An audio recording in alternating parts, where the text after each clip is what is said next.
Tapos sa adlawng ipapahulay, sa pagbanag-banag na sa buntag, sa adlawng Domingo, si Maria Magdalena ug laing Maria nangadto aron pagtan-aw sa lubnganan.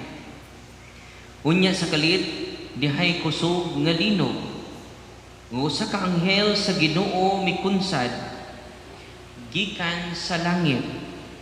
Giligid niya ang bato ug milingkod siya niini. Sama sa kilat ang iyang panagway ug puti kaayo ang iyang bisti. Nangurog ang mga gwardiya tungod sa hilabihang kahadlok ug nahimong daw mga patay. Unya, ang anghel mingon sa mga babae, ayaw kamo kahadlok. Nasayod ako nga nangita kamo kang Jesus nga gilatsang sa krus. Wala na siya dinhi. Nabanhaw siya sumala sa iyang giingon. Umari kamo ug tan-awa ang dapit nga gilubngan. Ug unya adtua dayon ug sultihi ang iyang mga tinun-an nga nabanhaw siya. Ug karon nag-una siya kaninyo ngadto sa Galilea. Ikahibalag ninyo siya didto. Hinumdumi ang akong giingon kaninyo. Busa midali sila pagbiya sa lubnganan nga nangahadlok. Apan nangalipay ug nagdagan sila aron pagbalita sa iyang mga tinun-an. Unya sa kalit misugat si Jesus kanila ug mingon, ang kalinaw mag-uban kaninyo. Miduol sila kaniya ug mihikap sa iyang mga tiil ug misimba kaniya. Si Jesus mingon kanila, ayaw kamo kahadlok.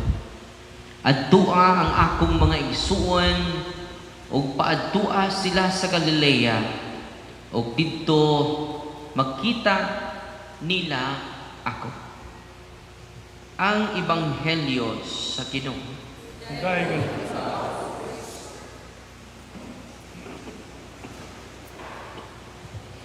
Paayong gabi natong tanan. Nabanhaw na ang atong Ginoo. O sa ato ebanghelyo karon, while na malandong ko kaganina, dili masaysay ang kalipay sa mga Maria nga unang nakadawat sa mensahe sa anghel. Wala na siya dinhi sa lubnganan. Nabanhaw na ang anak sa Diyos. O gani sa ebanghelyo karon, nagdagan sila aron pagbalita sa iyang mga tinun-an. Sa dito po ko na sign sa luon, yun ako'y amigo si Lulot, sikanli single. So na sikanli single, byudo. Nga doon na siya'y giangayan, si Ate Nini. Usa ka buntag, ningon des Lulot, nidiskarte dayon. Umingon, Nini, good morning. Nisamot naman ka, ka-charming. Ug mingon po si Ate Nining, good morning po Berdlot. Ug mingon dahil nidiskarte des Berdlot. Mingon Berdlot, Ning, mag-appear ta ning, kinabanaw na si Kristo. Nag-appear sila. Pag humag-appear, ningon des Berdlot, Ning, mao na ba ni gitawag og love affair? Og mingon po si Nining, hilom ka di, Lot. Kung nasayod lang ka, Lot, ngang akong kasing-kasing, dugay ng patay. Murag nasagbuyo si Brad Lulot. Nadugay na din patay, Ning. No? Pero Ning, nituo man kakagpagkabanhaw. Itando mas Nining, no? nagkadayon ang duha. Kay wa pa mo tuog pagkabanhaw, edi patay pa hangtod karon. Unang mga kaigsunan ko nga ni adin ni karon, realidad ang kamatayon. Pero imo kawag paglaom, realidad usab ang pag-ong kinabuhi, realidad usab ang pagkabanhaw. Amen. Dili sayang ang inyong pagkatulog kagadinan. Kay nabanhaw na ang atong Ginoo. Dili sayang ang inyong pagsakripisyo karong gabi una. Dili sayang inyong pag-anhi dinhi nganuman nabanhaw na si Kristo. Sayang ug kawang ang akong pagkapari, ang among pagkapari ni Father Gamaliel kung wa pa mabanhaw si Kristo. Kawang ang atong pagsakripisyo sa mga mga apostoles sa kainit kanina sa adlawan kung wa pa mabanhaw si Kristo. Busa kining tanan natong mga maayong buhat dili kawang kay nabanhaw na ang atong Ginoong Hesukristo. Amen. Atong mga miaging tuig kini akong kumingking ba nalugpitan sa pultahan. Kinasakitan jud. Nakasuway na ba mo? Yang inyong kuko nalugpitan sa pultahan? Nakasuway na mo nang uban mo pagkasuway. Inig-uli ninyo, suwayin. The following day, ang akong kuko, perting laguma, perting sakita.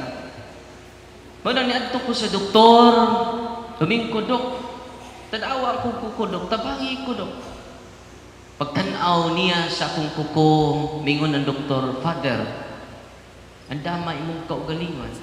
Saka na Dok, noon sa akong kuko, Father, inaot ko, Father, nga makadawat kas kamatuuran. Sa Dok, sultii ko, Dok, na unsa ang akong kuko. Father, wala na tayo mahimo, Father. Patay na ang imong kuko.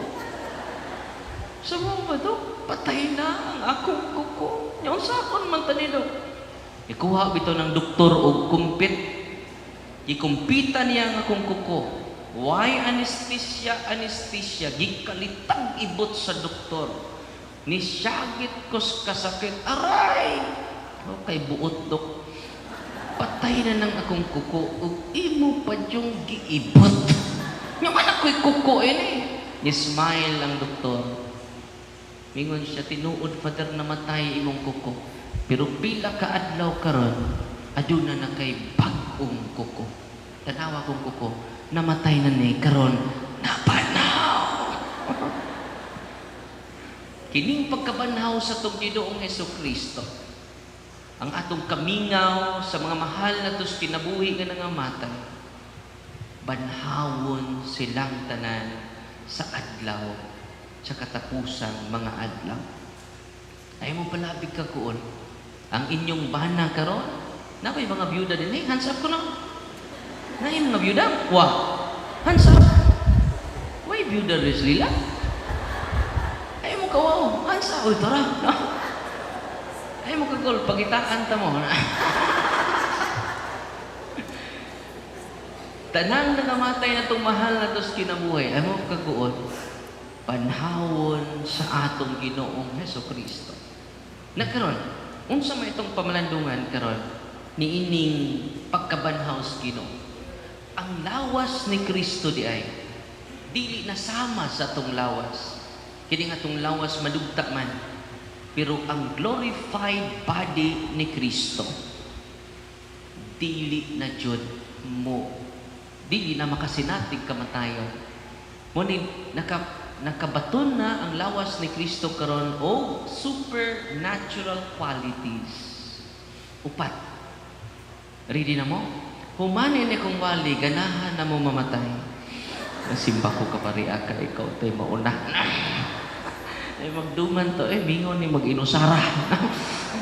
Dili na mo mahadlok sa kamatayon. Nga naman, tuhod dining 4 qualities of glorified body of Jesus. Pila to? The qualities?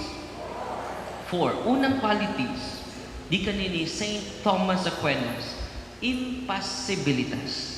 Unsa ti una? impossibilitas. Ini kamatay nimo impas tanang utang. O man ay ipasabot na ba? Dili, kumidya to.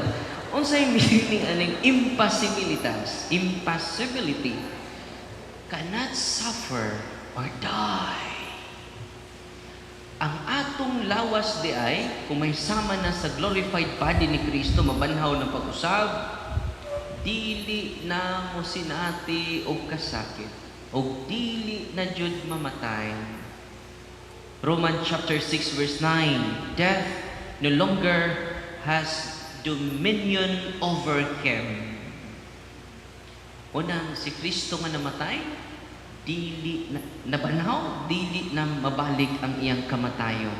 The glorified body cannot suffer, decay, or die.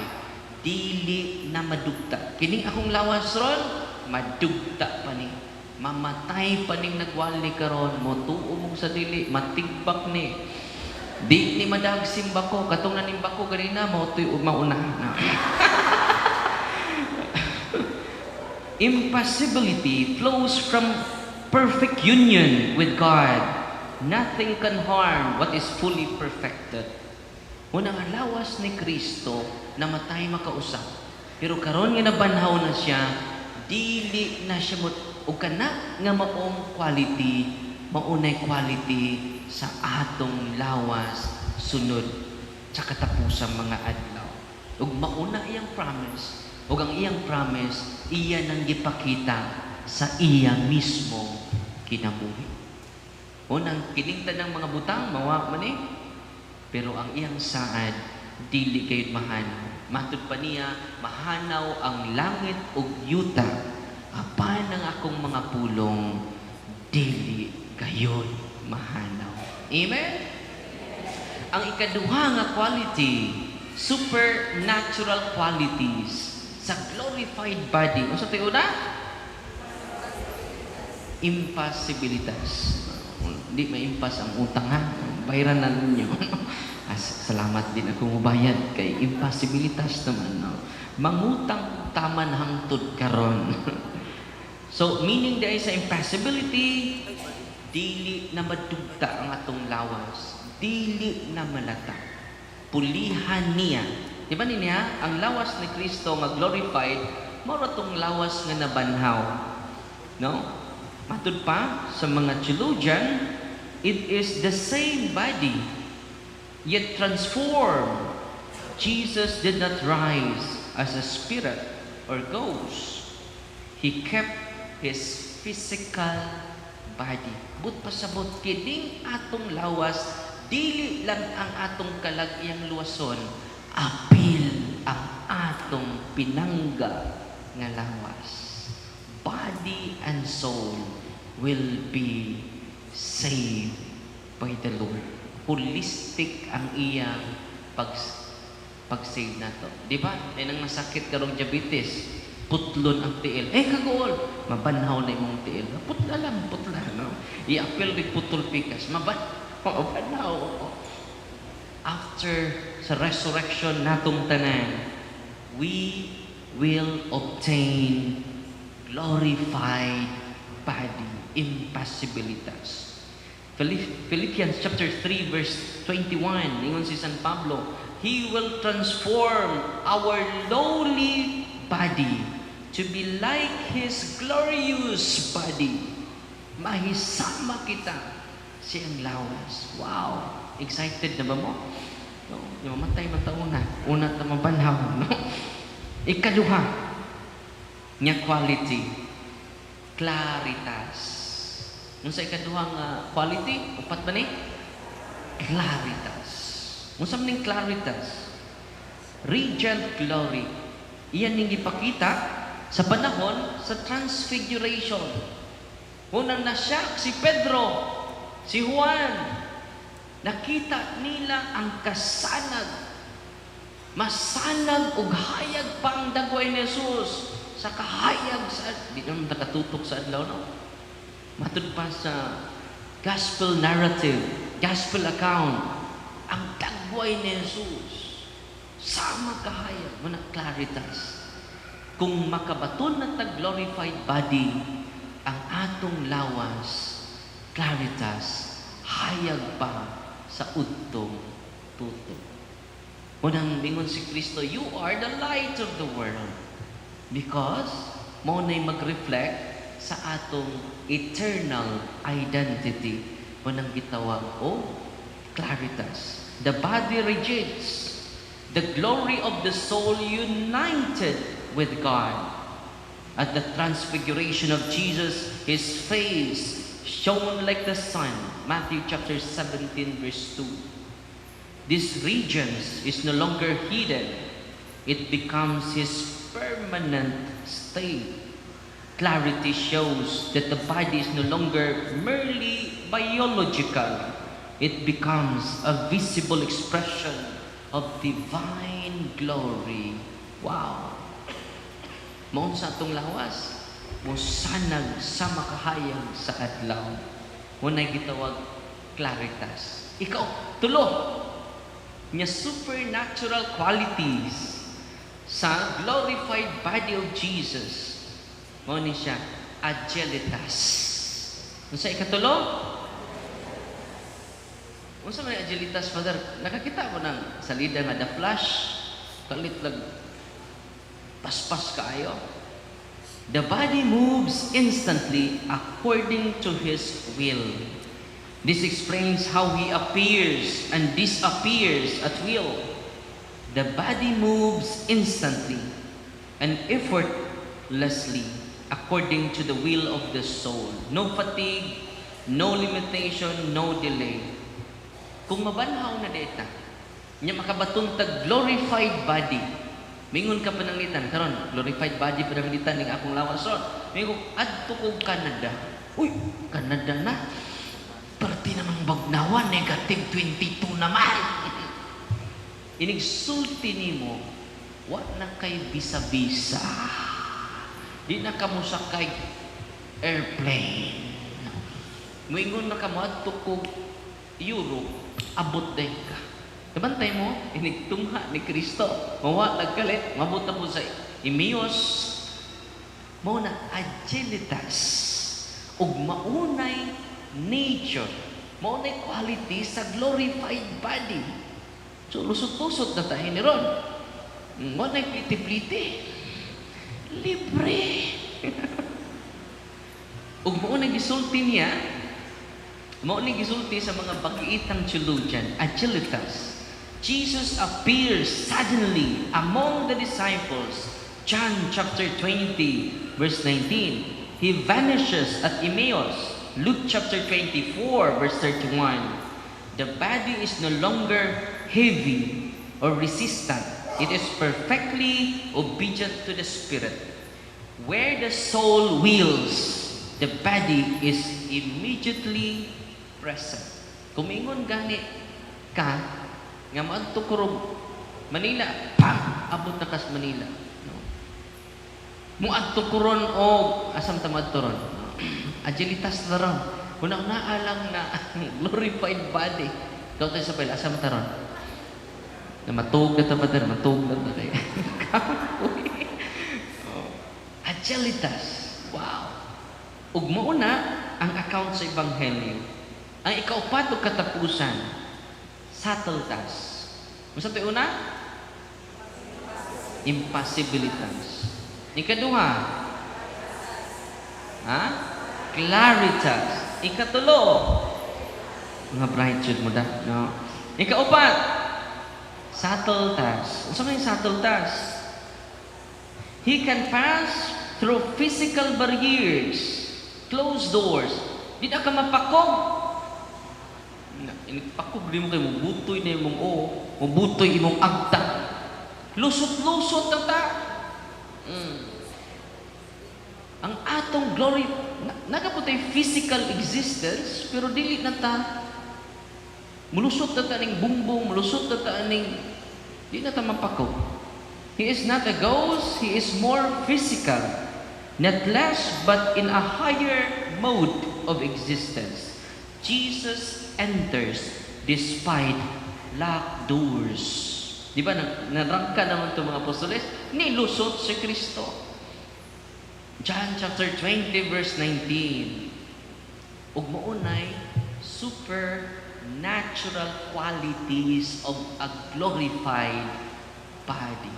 Yatiman ininyo, kitang tanan nga ni adin ni karon maunay iyang sakal nga ma-obtain nato, mabatunan nato sa katapusang adlaw. A glorified body. Una nga, dili sayang ang atong pagsimba kada Domingo, manang ay napupalay sa misa kada Domingo. Ano man? Glorified body. No? Kung sa unang quality? Impassibilitas. Ikaduha? Claritas. Ikatulong? Agilitas. Ikaupat? So, sinduta na, no? Kung batunan nila nato ron. Pero maagi pa man ta. Kay bayluan man ato, di bayluan, iyang ibanhawon ng ato lawas sa katapusang mga adlaw. Ug mao ni ang official teaching sa simbahan, dili na personal ako opinion. It is the official teachings of the church. We can obtain the same body of Jesus. Ang ibasa ka ganina, Filipos Kapitulo 3, versikulo 21. Kining atong lawas, mahisama sa mahimayaon nga lawas ni Kristo. Wow! Munang mudubli na ta kabuutan, sugod karon. Mudubli na ta pagkakugihan, nga naman, napanhaw na ang ato, ayaw na pagluya-luya. Ang ubang mga pundok, dili katoliko, paspas kay mo kantag, aleluya. Muliklamo ko mga silingag, public disturbance. Kaya mo kanta ilang pastor, Hallelujah! Hallelujah! Hallelujah, Lord! Hallelujah, Lord! Suko na itong mga katoliko. Naon siya, nangabuang na sila. Anong isinggit man dyan? Pero mga katoliko, nanganta ganin nag-Hallelujah. Nangaluya, nangaluya, nangaluya. Kanusawa ni mahuman yung mga pagbasa. Nangaluya namin. Nangaluya, nangaluya, nangaluya, Lord. Nangaluya. Ang mga laing tinuhuan, puno sa kinabuhi. Ang Katoliko, ipangkabuhi. Karon, dubliho na nato ang atong kadasig. Dubliho na nato ang atong kadasig. Dublihon sa nato ang atong pagsalig nato sa Ginoo. Ano man, kung dubli ang atong pagsalig, kung dubli ang atong kadasig, daghan kaayo ang makabig. Amen. Maura to.